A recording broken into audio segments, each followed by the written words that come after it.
Three OSHA investigators walked into our main gate on a Monday morning at 8:30 sharp. I know exactly what they found when they got there. I was sitting in my truck about half a mile away, drinking coffee from my thermos, watching a cargo ship work its way up the Houston Ship Channel. I wasn't nervous. I wasn't checking my phone every 5 minutes. I already knew how this was going to play out. My name is Wade Morrison. I'm 48 years old. For 16 years, I was the port safety director at Bayport Maritime Logistics, overseeing hazmat operations for one of the busiest container facilities on the Gulf Coast. My job was simple: keep people alive, make sure a $3.2 million OSHA compliance contract stayed clean, current, and audit-ready at all times. I was the guy who knew every safety protocol by heart. I was the guy who could tell you exactly which crane needed its 30-day inspection and when. I was the guy who made sure the hazmat documentation was filed correctly and the emergency response teams knew their procedures. I was good at it. 16 years, 0 workplace fatalities. That's not luck, that's systems. I cleaned out my desk on a Thursday afternoon. The OSHA inspection was scheduled for Monday morning. Nobody thought to ask me about the transition before they showed me the door. Let me back up a bit. Bayport had been family-owned since 1991. The Sullivan family ran it like they understood that moving containers full of chemicals and heavy machinery could kill people if you weren't paying attention. I came on board when I was 32, fresh out of the Marines and a construction safety job in Galveston that paid decent but had no future. I'd done 10 years in the Corps, mostly logistics and equipment maintenance. You learn things in the Marines that stick with you. How to maintain systems properly, how to follow procedures that matter, how one person cutting corners can get people killed. Those lessons don't leave you when you put on civilian clothes. Bayport needed someone to build their safety program from scratch.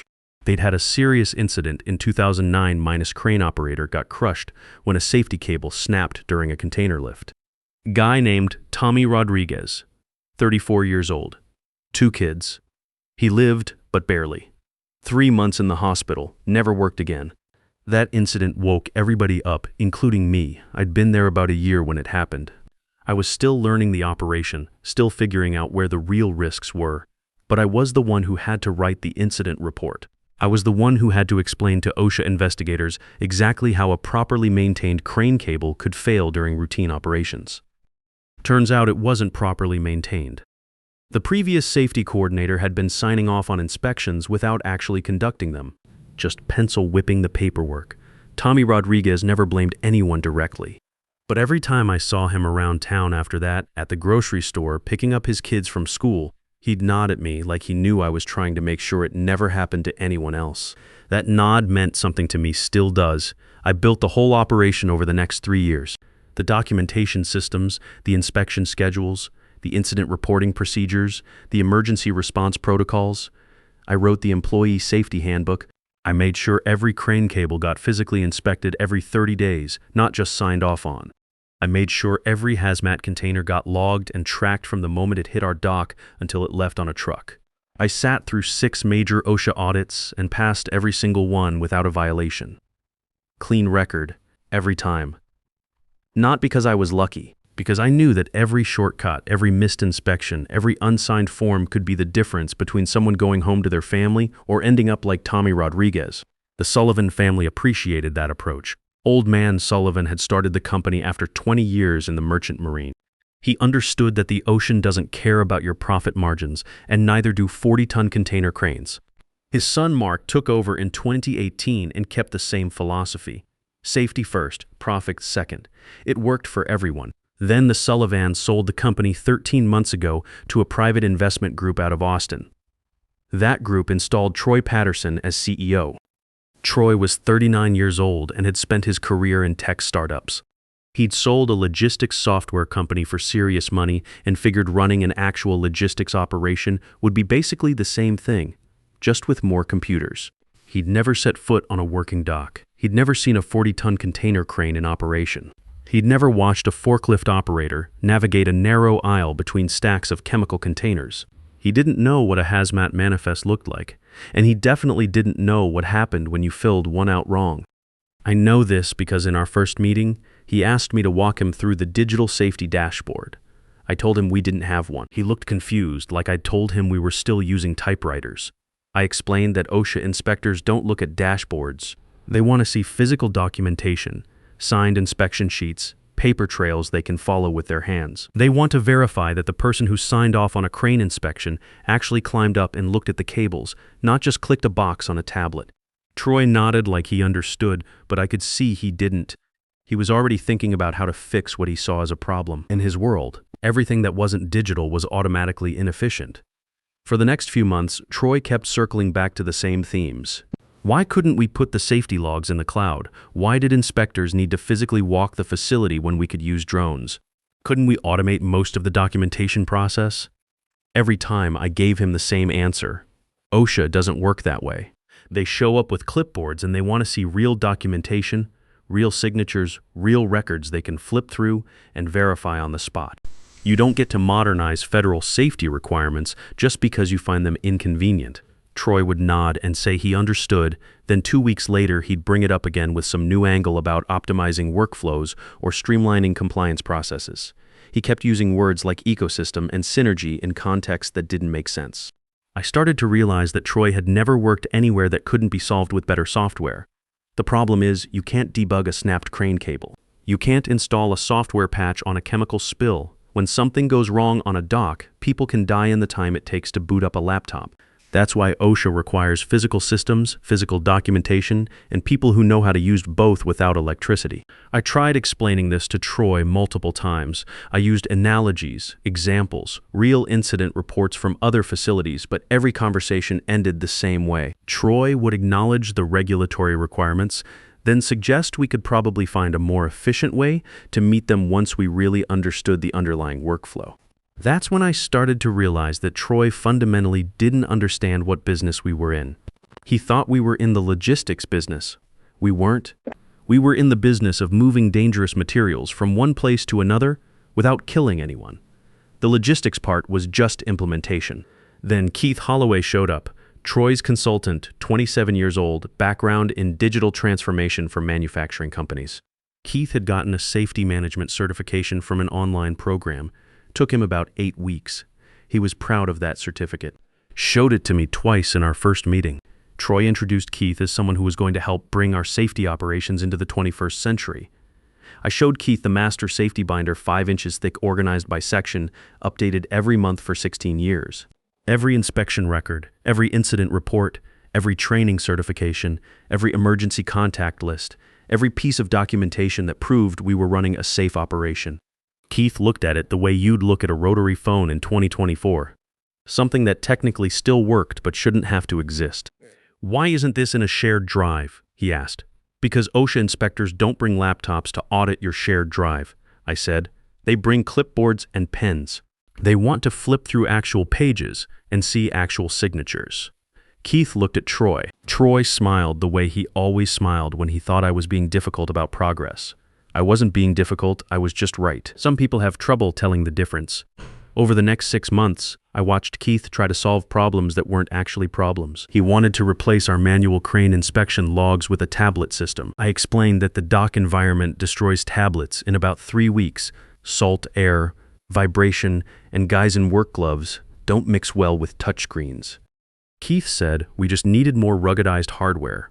He pushed for digital check-in systems at hazmat zones. I explained that workers needed to physically sign documentation that could be produced instantly if there was an emergency. Electronic signatures were legally equivalent, Keith said, but OSHA inspectors preferred paper trails they could follow in real time, especially during crisis situations. Keith kept pushing his ideas. Replace the physical emergency contact sheets with QR codes that linked to an online directory. Move all the training certifications to a cloud database. Install sensors that could automatically log container movements instead of requiring manual documentation. Each suggestion showed he didn't understand what we actually did for a living. We moved containers full of stuff that could kill you if you handled it wrong. Industrial acids, compressed gases, petroleum products, chemicals I couldn't pronounce. The documentation wasn't just paperwork. It was a life and death tracking system. When container X4471 came off a ship from Mexico containing 500 gallons of hydrochloric acid, I needed to know exactly who moved it, when they moved it, where they put it, and who signed off on each step.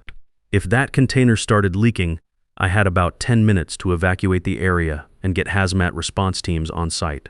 I couldn't wait for someone to boot up a laptop and find the right database. But Keith saw inefficiency where I saw reliability. He saw outdated systems where I saw proven protocols. Most importantly, he saw an old guy who was resistant to change where I saw someone who understood the difference between innovation and recklessness. The breaking point came in October. Keith had been pushing for months to digitize our emergency response protocols. Instead of physical binders at each emergency station, he wanted tablets that could be updated remotely and would always have the most current information.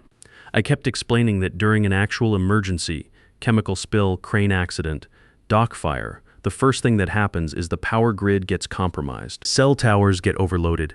Internet connections fail. When people are running for their lives, they need information they can access without electricity.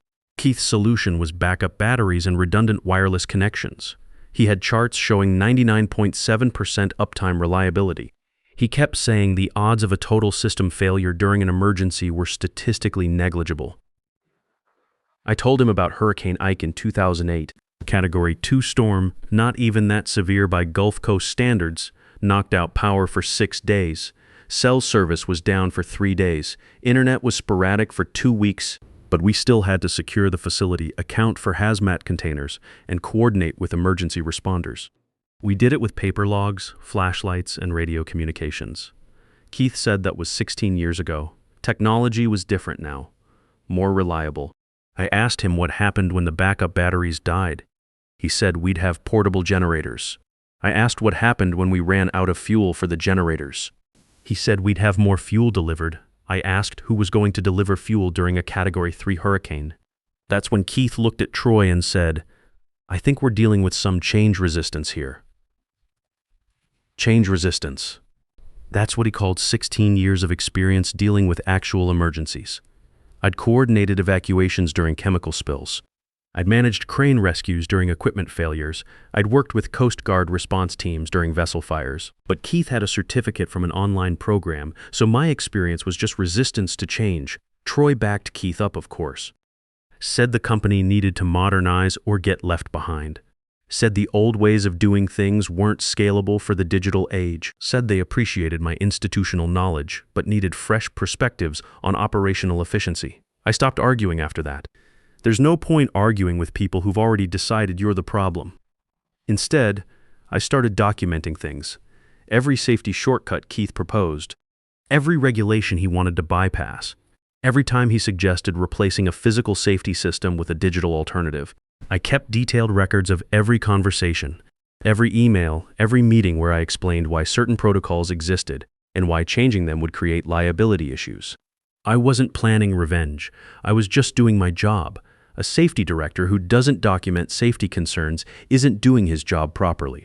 The documentation was for our OSHA audit file in case investigators wanted to understand our decision-making process.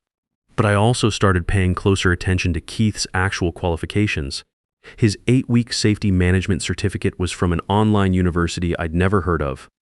His previous experience was in manufacturing software, not physical safety operations. He'd never worked at a facility that handled hazardous materials.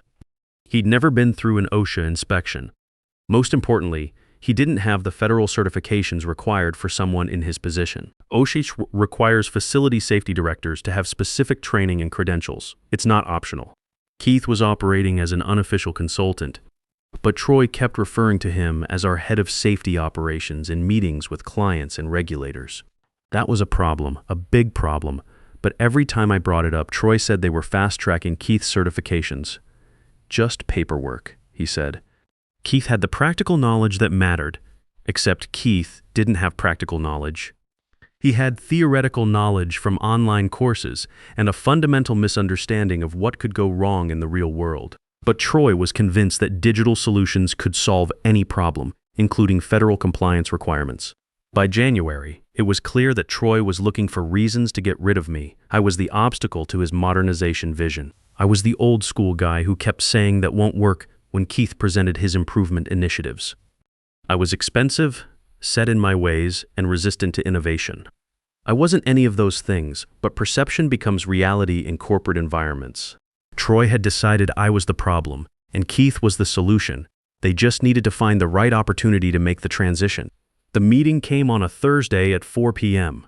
Troy's assistant sent a calendar invite at 3:45 p.m. Subject line, Quick sync. No agenda, no details beyond Troy's office location. In 16 years, I had never been called to a quick sync at 4 p.m. on a Thursday. In corporate language, quick sync means the decision is already made and the meeting is just the formality. I walked down to Troy's office. Rex Callahan, my shift supervisor, was coming out of the equipment room with a toolkit. He saw my face and knew Rex had worked with me for 8 years. He could read the situation like a weather forecast. He started to say something. I shook my head slightly. Stay out of it. Troy's office had the only real windows on our floor, faced the main shipping channel. He was sitting behind his desk, shuffling through some papers that looked blank from where I sat. Keith was in one of the guest chairs, feet up on the armrest, scrolling his phone. He was wearing a polo shirt with a company logo I didn't recognize. Probably some startup that didn't exist anymore. Wade, Troy said, have a seat. I sat down. I kept my hands on my knees and waited. We've been evaluating the safety function, Troy started. He had this specific expression when he was delivering bad news. Eyebrows pulled together, mouth slightly tight, like he was the one taking the hit. The regulatory landscape is changing. Everything is digital now, automated. We need someone who thinks in that framework natively. I said, we move containers full of hazardous chemicals. Someone still has to physically inspect the equipment and sign off on the safety protocols. That's legacy thinking, Keith said, not looking up from his phone. Most safety processes can be automated and monitored remotely now. I looked at him, 27 years old, had never held a crane operator's license, had an 8-week certificate from a website, was sitting in an office at an active port facility, telling me that 16 years of zero-accident safety management was legacy thinking. I didn't say any of that. I learned a long time ago that once you start defending your record to people who haven't built one, you've already lost the conversation. Troy told me they were releasing me to pursue new opportunities effective immediately. 3-week severance, 3 weeks. I did the math without meaning to, 16 years. I had driven back from Austin at 2 a.m. once because we had an unannounced Coast Guard inspection and the night supervisor couldn't find the hazmat documentation. I had worked through Hurricane Ike in 2008, staying on site for 4 days straight to monitor tie-down procedures and coordinate with emergency responders. I had filed incident reports on Christmas morning because the timeline was non-negotiable when chemicals were involved. None of that was factored into the severance calculation. It never is. Okay, I said. Troy blinked. He'd been expecting a fight, I could tell. He'd probably rehearsed responses to arguments I was never going to make. Some people want the drama, want you to raise your voice, threaten lawsuits, storm out. It gives them a story to tell afterward, makes their decision look justified. I wasn't going to give him that satisfaction. I'll clear my desk, I said. Who's taking over as interim safety director? Keith is transitioning into the role, Troy said, sitting up a little straighter when he said it. I looked at Keith. He had put his phone down and was watching me like someone who wasn't sure if the dog was friendly. Has Keith completed his OSHA 30-hour certification? Does he have his hazmat handling credentials? Has he been cleared for crane operation oversight? Troy waved his hand. We're fast-tracking the paperwork. Keith has the systems knowledge. That's what matters operationally. There's no fast track for OSHA certification, I said. It's a federal requirement. Keith cannot legally serve as safety director without the proper credentials.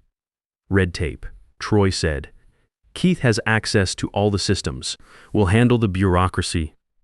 I sat there for one more second, long enough to make sure I was right about what I was about to not say. I was right. All right, I said. I stood up and walked out. Back in my office, I started putting things in a box. It didn't take long. I'm not sentimental about work stuff. A coffee mug Rex had given me for my 10-year anniversary. A photo from a safety conference in Dallas where I'd received an award for zero-incident operations. A stress ball I'd had since the 2019 audit that had lost most of its shape. I moved systematically across my desk, and then I stopped.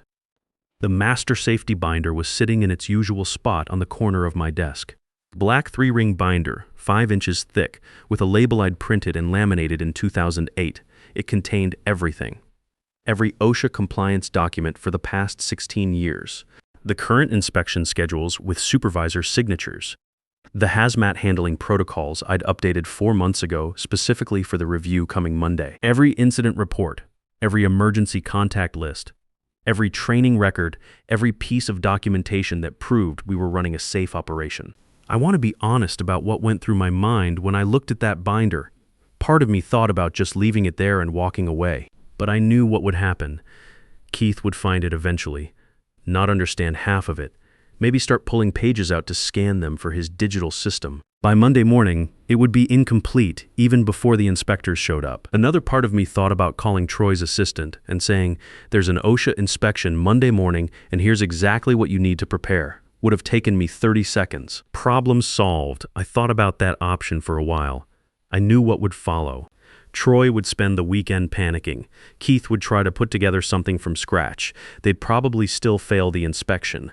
And then Troy would tell the OSHA investigator that the previous safety director had left the program in disarray. I'd seen that move before.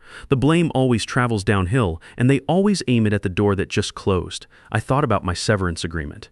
Section 5, paragraph C. Employee agrees to return all company property upon termination. The binder wasn't on the company asset list. I had checked, not that day, but I knew it was never inventoried as equipment. It was a working documentation I'd created and maintained. Mine to return if someone asked. Nobody asked. I put the binder in the box. I picked up the box. I dropped my security badge on the front desk and walked out into a Thursday afternoon that felt surprisingly normal. I drove home. I didn't call anyone. The binder sat on my kitchen table for 3 days. Friday was quiet. I organized my garage, something I'd been meaning to do for about a year. Every tool in its place, every box labeled and stacked properly. I had a system for everything. Socket sets arranged by size, drill bits sorted by type, extension cords coiled and hung on pegs. It took me most of the day, and I didn't think about work once. That told me something about my state of mind, though I wouldn't have admitted it out loud at the time. Saturday morning, I drove out to the gun range and put 50 rounds through my .45. It's a routine I've kept since my Marine days. Not therapy, just maintenance. Keep your skills sharp. Keep your equipment clean. Keep your mind clear. I shot tight groups at 25 yards, cleaned the weapon properly, locked it back in the safe. Came back, made lunch, watched the first half of a college game I didn't care about. Rex texted around 2 p.m. Keith replaced all the paper inspection logs with tablets. Half of them stopped working after the morning shift. Salt air fried the charging ports. Guys are improvising with notebook paper. Troy walked past the crane station and said, "It just needs a software update." I read it and set my phone face down on the counter. I didn't reply. Wasn't being cold about it, but replying would have been interference. I was a civilian now. Civilians don't troubleshoot safety systems for companies that just fired them. Sunday evening, another text from Rex. Keith put all the emergency contact numbers in a shared Google Drive. Link is posted on a whiteboard next to the hazmat storage area. Anyone walking by can scan the QR code and access the whole directory. I read it twice, poured myself a bourbon, sat with it for a while. Let me explain something about emergency contact lists for people who haven't worked around hazardous materials. Those lists aren't like a company directory. They contain direct phone numbers for Coast Guard response teams, EPA emergency coordinators, hospital poison control specialists, company executives' personal cell numbers. If someone takes a photo of that whiteboard, they have access to crisis response networks for chemical incidents that could affect thousands of people. That's not a compliance issue. That's a security breach. I thought about calling someone. Not Troy. I'd blocked his number Friday morning after he texted asking for the password to the inspection database. "The one Keith found isn't working," he said. The nerve of that text was almost impressive. Fires me Thursday, needs tech support by Friday. I could have called our OSHA regional coordinator, left an anonymous tip about potential safety violations. Technically, I still had the contact information. Technically, I was a citizen with knowledge of dangerous practices. I thought about what would happen if I did. OSHA would call the facility. Troy would answer. Troy would say the previous safety director was disgruntled and making false accusations. There'd be paperwork, investigations, explanations.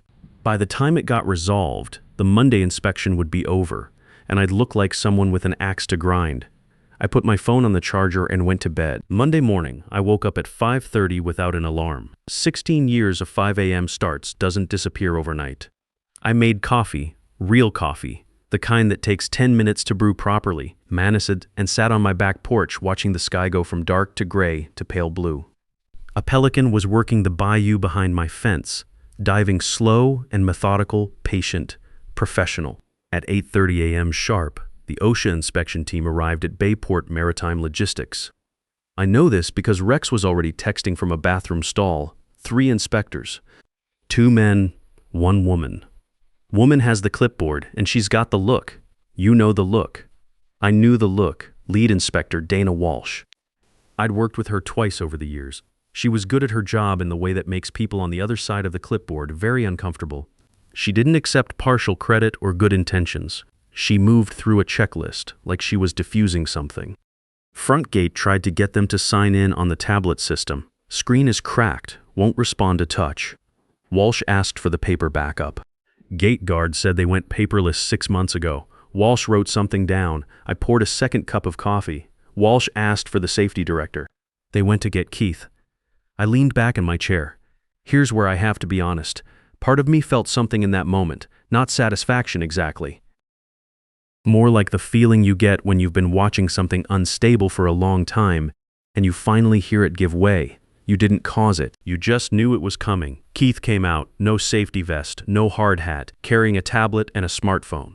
Introduced himself as head of digital safety operations. I closed my eyes. I could picture it perfectly. Keith walking into that situation with his polo shirt and his 8-week certificate and his complete lack of awareness about what he was facing. Walsh with her clipboard, pen ready, looking at him like every other checklist item that wasn't going to pass. Walsh asked for his OSHA certification documents. Keith said he was working on getting certified. Walsh asked for the 30-hour completion certificate. The 30-hour OSHA certification isn't optional for safety directors at facilities handling hazardous materials. It's not a technicality or bureaucratic formality. It's federal law. If you're in charge of workplace safety at a port facility and someone asks you for your OSHA certification and you don't have it, you're not qualified to be in that position. You're just someone sitting in the safety director's chair. Keith asked her to explain what specific certification she needed. Walsh is writing steadily now. Not looking up. Rex followed that with 3 words. This is over. He wasn't wrong. I knew exactly what happened next because I'd seen Walsh work. She would make a note on her clipboard, not aggressively, just matter-of-factly. She would ask to speak with the facility manager. She would do all of this in the same calm, professional tone she used for everything because she didn't need to raise her voice. The regulations did that for her. Troy showed up, kept saying ecosystem and digital transformation. Walsh looks like someone explained quantum physics to their goldfish. I stood up, stretched, went inside to make breakfast. Walsh asked to see the master safety documentation. Keith pulled out his tablet, said everything was in the cloud. Walsh asked for physical inspection records. Keith said they'd gone digital to improve efficiency. By 10:30 a.m., Rex's updates had slowed down. That's how I knew the active phase was over. When things are still moving, Rex sends quick bursts every few minutes. When it goes quiet, it means the inspectors have taken control and everyone inside is just sitting around waiting. Walsh asked to see the emergency contact protocols. Keith showed her the QR code on the whiteboard. Walsh asked what happened if the power went out and phones didn't work. Keith said they had backup generators.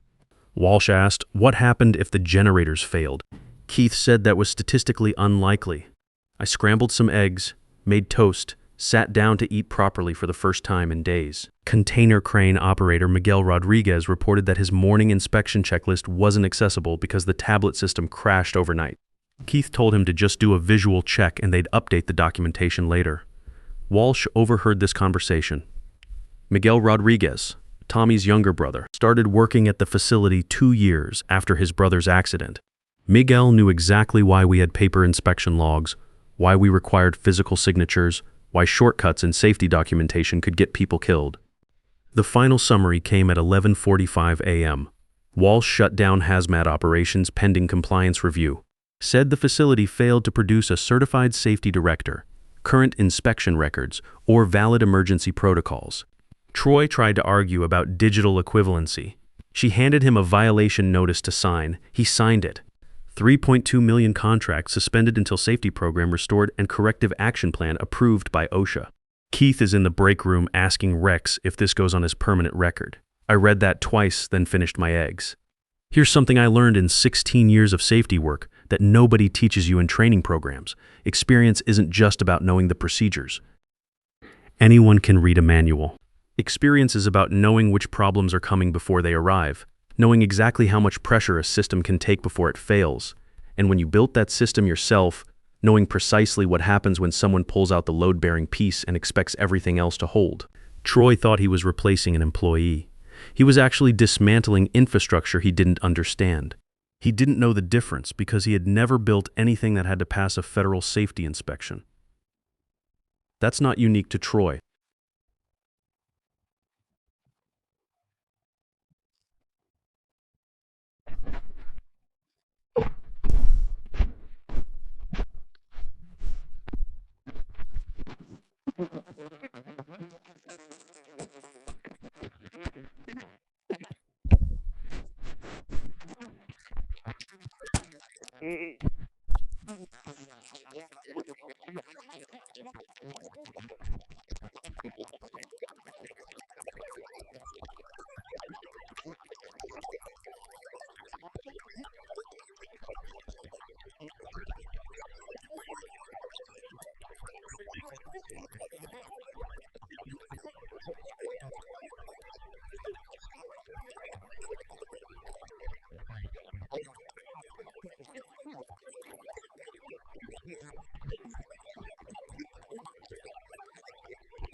I've seen it at 3 companies over my career. New management comes in, looks at the people who've been there longest, and sees expense instead of expertise. They see someone who asks hard questions and calls it resistance to change. They see someone who says that's not how OSHA works and calls it inflexibility. Then they replace that person with someone cheaper, younger, and more agreeable. For a few months, everything looks fine because the infrastructure the previous person built is still there, still functioning. Then the inspectors show up. You don't bench your starting quarterback the week before the playoffs and then wonder why the offense couldn't move the ball. Troy did exactly that, then signed the violation notice to prove it. The phone call from Dana Sinclair came at 1:45 p.m. She was VP of operations for the investment group that owned Bayport. Calm voice, direct sentences. Said she'd been briefed on the inspection outcome. Said the situation needed immediate resolution. Said they needed someone with OSHA experience to come in, rebuild the safety program, and guide the certification process. I told her I was exploring other opportunities. She offered reinstatement at my previous position plus 15% salary increase. I told her that going back to the same facility wasn't something I was interested in. There was a pause. Dana was smart enough to know I wasn't bluffing and experienced enough not to try calling it. I said I'd heard the regional safety director position had been open for about 6 months. Multiple facilities, someone to make sure safety programs were actually maintained and not just checked off on spreadsheets. Dana said that position wasn't officially posted yet. I said I understood. She called back 48 minutes later. The position was posted as of that afternoon. Regional Safety Director, 7 facilities across Texas and Louisiana. Salary considerably above my previous position. Could I come in Wednesday to discuss terms? I said I'd be there. I want to be clear about something before I finish this story, because I've told it a few times now and always get the same question. Did I take the binder to hurt them? No. I took it because I built it and it was mine to return if asked. Nobody asked. That's the honest answer. But I won't pretend I didn't know what Monday morning would look like without it. I'm not naive. I've been doing this long enough to understand exactly what an OSHA inspector needs to see when she walks through the door. Without that binder, without a certified safety director, without any of the documentation I'd spent 16 years maintaining, the outcome was never going to be a passing grade. I knew that Thursday afternoon when I put it in the box. I made a choice. I'm comfortable with that choice. Troy was terminated 3 weeks later. Gross negligence in personnel decisions, violation of federal safety standards, failure to maintain facility compliance. The investment group cut ties faster than I expected, which tells me they were already looking for reasons. Last I heard, he's consulting for a company that makes warehouse management software. Sounds about right. Keith left the building the same day the inspection concluded. He was asked to return his access badge and company tablet. He walked out looking like someone who had just discovered that not everything in the real world operates like a smartphone app. Rex texted me that evening. New safety director started today. First thing she asked for was the paper inspection logs. Second thing she asked was where you went. I told him to give her my email. She wrote a week later. Professional note, 3 sentences. Said the previous documentation system was the most thorough she'd ever inherited. Said it would make the recertification process much easier. Said thank you. I saved the email. Didn't reply right away. Had some things to work through first. 7 facilities to audit. 4 corrective action plans to review. 1 safety program in Louisiana that turned out to be held together with good intentions and a shared Google Drive. My new office in Austin has real windows. Looks out at a construction site where they're building something that will probably be impressive when it's finished. I drink good coffee every morning now because I have time to make it properly. Competence doesn't argue with people who've already made up their minds. It doesn't waste energy trying to convince someone who isn't listening. It just shows up when the inspectors do. And when it doesn't show up, when you've pushed it out the door with 3 weeks severance and a wave of the hand, what you're left with is a 27-year-old in a polo shirt who doesn't know what OSHA certification means, standing in a facility that can't produce basic safety documentation, explaining to a federal inspector that everything is digital now. 16 years, 0 accidents, every inspection passed clean. That record travels with me, not with the company. The people who replace experience with enthusiasm always learn the difference, usually in front of someone with a clipboard who has nowhere else to be. You can modernize processes, restructure teams, and rebrand job titles. You cannot modernize consequences. When experience walks out the door, it doesn't just take knowledge with it. It takes the institutional memory of every mistake that almost killed someone and every shortcut that actually did. The most dangerous person in any workplace isn't the one who doesn't know the rules.